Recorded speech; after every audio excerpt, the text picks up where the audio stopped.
Comme ils trimèrent et prirent de la peine pour rentrer le foin. Mais leurs efforts furent récompensés car la récolte fut plus abondante encore qu'ils ne l'auraient cru. À certains moments, la besogne était tout à fait pénible. Les instruments agraires avaient été inventés pour les hommes et non pour les animaux, et ceux-ci en subissaient les conséquences. Ainsi, aucun animal ne pouvait se servir du moindre outil qui l'obligeât à se tenir debout sur ses pattes de derrière. Néanmoins, les cochons étaient si malins qu'ils trouvèrent le moyen de tourner chaque difficulté. Quant aux chevaux, ils connaissaient chaque pouce du terrain et s'y entendaient à faucher et à rateler mieux que Jones et ses gens leur vie durant. Les cochons, à vrai dire, ne travaillaient pas. Ils distribuaient le travail et veillaient à sa bonne exécution. Avec leur connaissance supérieure, il était naturel qu'ils prennent le commandement. Malabar et Douce s'attelaient tout seuls au râteau ou à la faucheuse, ni mort ni reine n'étaient plus nécessaires bien entendu, et ils arpentaient le champ en long et en large, un cochon à leur trousse. Celui-ci s'écriait « dia, camarade » ou « Hola, oh, camarade » suivant le cas. Et chaque animal, jusqu'au plus modeste, besognait à faner et ramasser le foin. Même les canards et les poules sans relâche allaient et venaient sous le soleil, portant dans leur bec des filaments minuscules. Et ainsi la fenaison fut achevée 2 jours plus tôt qu'au temps de Jones. Qui plus est, ce fut la plus belle récolte de foin que la ferme ait jamais connue. Et nul gaspillage, car poules et canards, animaux à l'œil prompt, allaient glaner jusqu'au plus petit brin. Et pas un animal n'avait dérobé ne fût-ce qu'une bouchée. Tout l'été, le travail progressa avec une régularité d'horloge. Les animaux étaient heureux d'un bonheur qui passait leurs espérances. Tout aliment leur était plus délectable d'être le fruit de leur effort, car désormais, c'était là leur propre manger, produit par eux et pour eux, et non plus l'aumône accordée à contre-cœur d'un maître parcimonieux. Une fois délivrés de l'engeance humaine, des bons à rien, des parasites, chacun d'eux reçut en partage une ration plus copieuse. Et quoiqu'encore peu expérimentés, ils eurent aussi des loisirs accrus. Oh, il leur fallut faire face à bien des difficultés. C'est ainsi que, plus tard dans l'année, et le temps venu de la moisson, ils durent dépiquer le blé à la mode d'autrefois et, faute d'une batteuse à la ferme, chasser le glume en soufflant dessus. Mais l'esprit de ressource des cochons, ainsi que la prodigieuse musculature de Malabar, les tiraient toujours d'embarras. Malabar faisait l'admiration de tous. Déjà connu à l'époque de Jones pour son cœur à l'ouvrage, pour l'or il besognait comme 3. Même certains jours, tout le travail de la ferme semblait reposer sur sa puissante encolure. Du matin à la tombée de la nuit, il poussait, il tirait et était encore toujours présent au plus dur du travail. Il avait passé accord avec l'un des jeunes coqs pour qu'on le réveille 1 demi-heure avant tous les autres, et devançant l'horaire et le plan de la journée de son propre chef, il se portait volontaire aux tâches d'urgence. À tout problème et à tout revers, il opposait sa conviction « je vais travailler plus dur ». Ce fut là sa devise.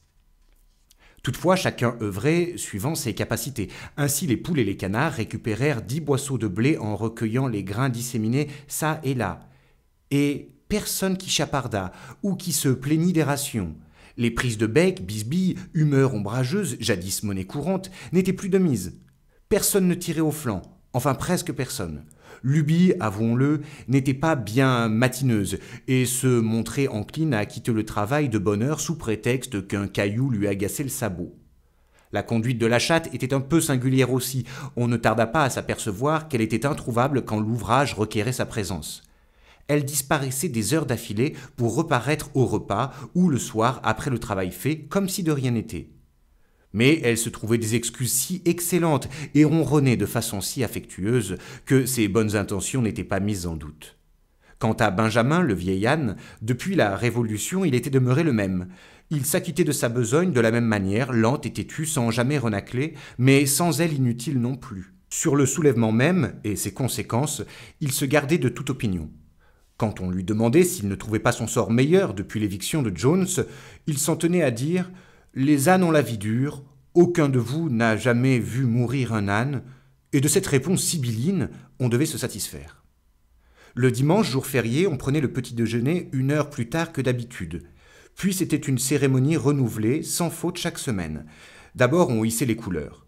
Boule de Neige s'était procuré à la sellerie un vieux tapis de table de couleur verte qui avait appartenu à Mrs. Jones et sur lequel il avait peint en blanc une corne et un sabot. Ainsi donc, dans le jardin de la ferme, tous les dimanches matins, le pavillon était hissé au mât. Le vert du drapeau, expliquait Boule de Neige, représente les verts pâturages d'Angleterre, la corne et le sabot, la future république, laquelle serait proclamée au renversement définitif de la race humaine. Après le salut au drapeau, les animaux gagnaient ensemble la grange. Là se tenait une assemblée qui était l'assemblée générale, que l'on appelait l'assemblée.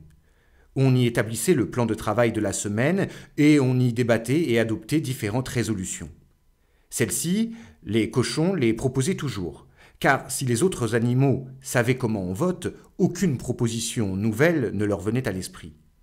Ainsi, le plus clair des débats était l'affaire de Boule de Neige et Napoléon. Il est toutefois à remarquer qu'ils n'étaient jamais d'accord. Quel que fût l'avis de l'un, on savait que l'autre y ferait pièce. Même une fois décidé, et personne ne pouvait s'élever contre la chose elle-même, d'aménager en maison de repos le petit enclos attenant au verger, un débat orageux s'ensuivit. Quel est, pour chaque catégorie d'animaux, l'âge légitime de la retraite ? L'assemblée prenait toujours fin aux accents de bêtes d'Angleterre et l'après-midi était consacré aux loisirs. Les cochons avaient fait de la sellerie leur quartier général. Là, le soir, ils étudiaient les arts et métiers, les techniques du maréchal Ferrand ou celles du menuisier, par exemple, à l'aide de livres ramenés de la ferme. Boule de Neige se préoccupait aussi de répartir les animaux en commissions et sur ce terrain, il était infatigable. Il constitua pour les poules la commission des pontes, pour les vaches la ligue des queues de vaches propres, pour les réfractaires la commission de réduction des camarades vivant en liberté dans la nature, avec pour but d'apprivoiser les rats et les lapins, et pour les moutons le mouvement de la laine immaculée et encore d'autres instruments de prophylaxie sociale, outre les classes de lecture et d'écriture. Dans l'ensemble, ces projets connurent l'échec.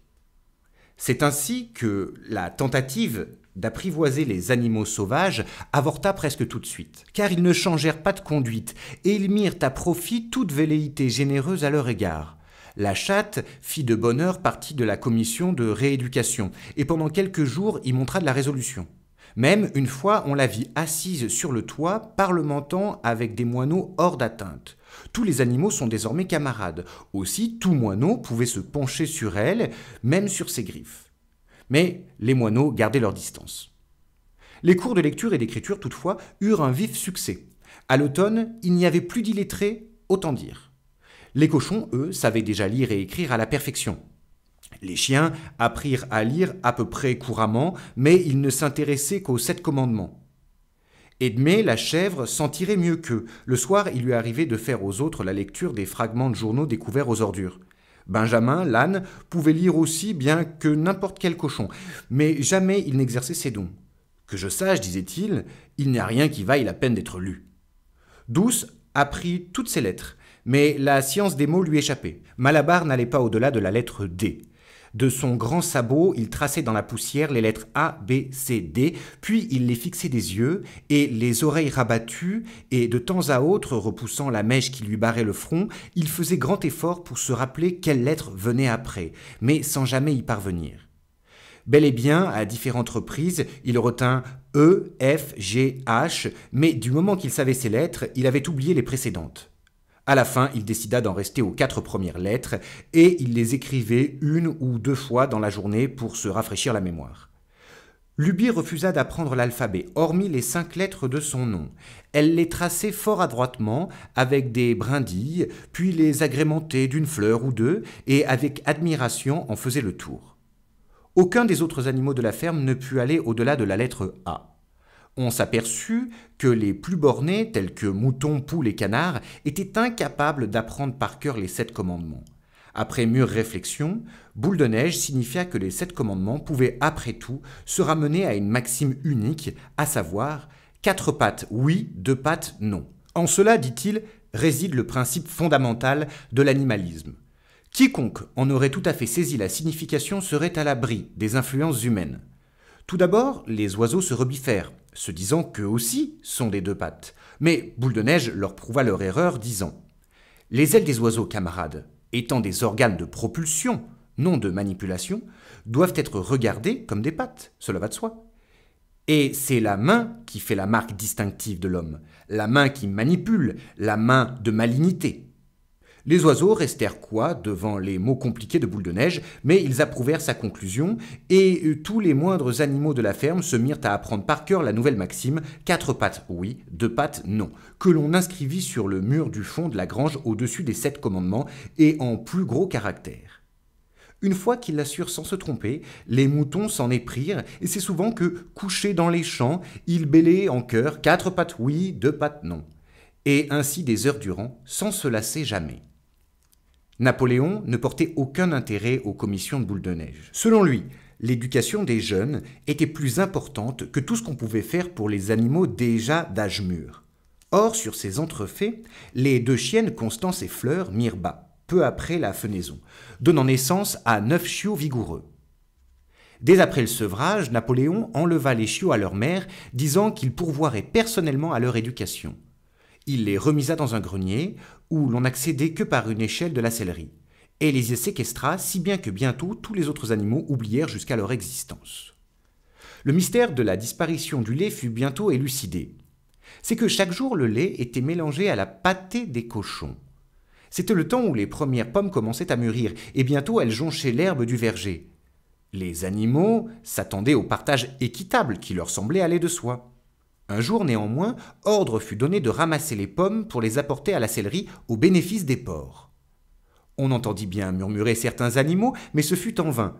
Tous les cochons étaient sur ce point entièrement d'accord, y compris Napoléon et Boule de Neige, et Bri-Babi fut chargé des explications nécessaires. Vous n'allez tout de même pas croire, camarades, que nous, les cochons, agissons par égoïsme, que nous nous attribuons des privilèges. En fait, beaucoup d'entre nous détestent le lait et les pommes, c'est mon propre cas. Si nous nous les approprions, c'est dans le souci de notre santé. Le lait et les pommes, ainsi camarades que la science le démontre, renferment des substances indispensables au régime alimentaire du cochon. Nous sommes nous autres des travailleurs intellectuels. La direction et l'organisation de cette ferme reposent entièrement sur nous. De jour et de nuit, nous veillons à votre bien. Et c'est pour votre bien que nous buvons ce lait et mangeons ces pommes. Savez-vous ce qu'il adviendrait si nous, les cochons, devions faillir à notre devoir ?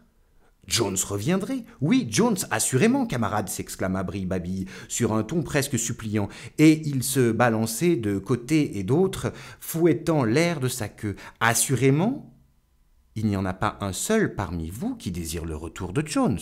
S'il était en effet quelque chose dont tous les animaux ne voulaient à aucun prix, c'était bien le retour de Jones. Quand on leur présentait les choses sous ce jour, ils n'avaient rien à redire. L'importance de maintenir les cochons en bonne forme s'imposait donc à l'évidence. Aussi fut-il admis, sans plus de discussion, que le lait et les pommes tombées dans l'herbe, ainsi que celles, la plus grande partie à mûrir encore, seraient prérogatives des cochons.